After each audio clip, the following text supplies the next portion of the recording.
Máme krátce před 7:45, přejeme vám krásné ráno. No a běžecké boty, ty už jsme probrali, ale co takové boty na chození? O tom, jaké výhody mají barefoot boty, tak o tom budeme mluvit s Petrem Exnerem, prezidentem asociace Barefoot obuvy. Krásné ráno. Dobré ráno.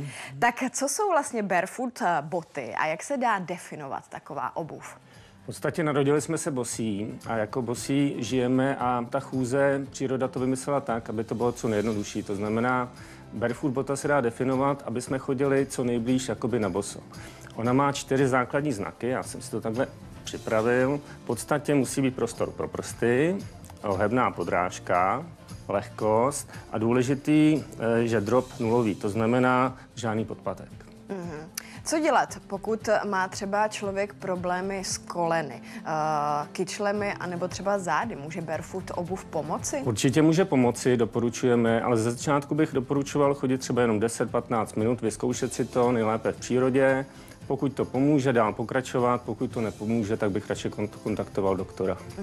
Na co vlastně všechno může mít vliv špatná obuv? Když vybereme špatné boty, tak co se nám může třeba přihodit, když v nich chodíme až moc? Rozumím. V podstatě my na těch chodidlech nosíme celou váhu našeho těla. To znamená, může se nám stát cokoliv s hlavou, můžeme mít problémy s páteří, s koleny, s kotníky, z haluxy. Pokud prostě chodíme správně, jakoby na boso, tak můžeme tyhle ty špatné průvodní jevy odstranit. Často můžeme na ulici vidět třeba člověka, který nemá žádné boty, chodí na boso.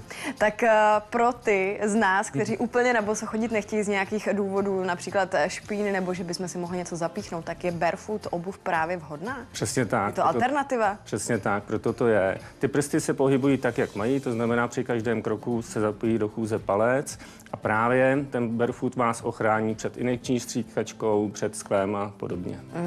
Je vhodné přejít rovnou z klasických bot na barefoot obuv? Já nosím barefooty od roku 2015, bylo to absolutně bez problémů, já jsem chodil od rána do večera a problém jsem neměl, ale například ženy, pokud nosí vysoké podpatky, tak doporučujeme opravdu třeba těch 15-20 minut vyzkoušet si to a prostě si zvyknout na tu přirozenou zdravou chůzi.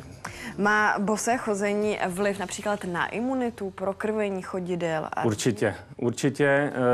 V roce 2015 barefoot byl taková popelka, ještě nebyly ty zimní modely. Já jsem chodil přes zimu v letních modelech, vzal jsem si teplé ponožky a prostě jsem chodil a nebyl jsem nemocný. Myslím si, že od té doby jsem jí nemocný. Na druhou stranu říkám trošku ze srandy, choďte v barefootech i v zimě, ale nesmíte se zastavit. Doporučujete barefoot obuv i na běžné nošení například po městě právě, anebo jsou vhodné i třeba do nějakého terénu, do lesa a tak dále? Určitě ten městský povrch je tak nepřirozený, takže lépe určitě chodit v přírodě, ale pokud chodíte v barefootech správně, tak 100% jsem přesvědčený, že i do města je vhodnější barefoot obuv než takzvaná klasická obuv. My jsme se před malou chviličkou bavili o běžecké obuvi. Tak je barefoot obuv vhodná i na běh, anebo tam raději volit něco jiného, něco přímo na běhání? Díval jsem se, skoro jsem si chtěl zacvičit. Je to vhodný na běh. Já běhám od roku 2015 v barefootech, ale musí se opravdu velmi opatrně. Můj přítel Miloš Škorpil, který je ultramaratonec, říká, že zhruba až po roce začít a není to tak úplně jednoduché. Musí se běhat pořádně přes špičku a jakýkoliv kamínek v patní části začátku může bolet. Takže opravdu běhání opatrně je to samostatný vědní obor. Když přecházíme z té klasické obuvy na barefoot, můžeme na začátku třeba cítit i trošku bolest? Musíme s tím počítat, když přecházíme? Slyšel jsem od několika lidí, to přeci musí bolet. Ale ona to není bolest, ona je to podle mě příjemná věc. Já když si pamatuju, jak jsem začínal chodit, tak takový ty ťuplíky na přechodech jsem si vyloženě vychutnával. Takže je to taková masáž chodidel, takže myslím, že bolest ne, že je to nakonec příjemný a vyhledáváte pořád těžší a těžší terény a těšíte se na to.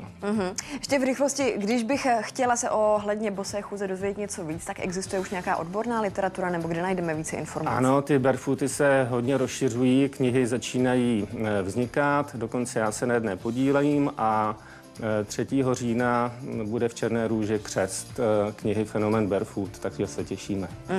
Tak dneska jsme probrali obuv na běhání, na chození, takže určitě máte základ do toho dnešního dne, pokud chcete vyrazit někam na procházku, i když v tom dešti dneska nevím. Každopádně o barefoot obuvi jsme se bavili s Petrem Exnerem, prezidentem Asociace Barefoot obuvy. Děkujeme a krásné ráno. Díky, hezké ráno.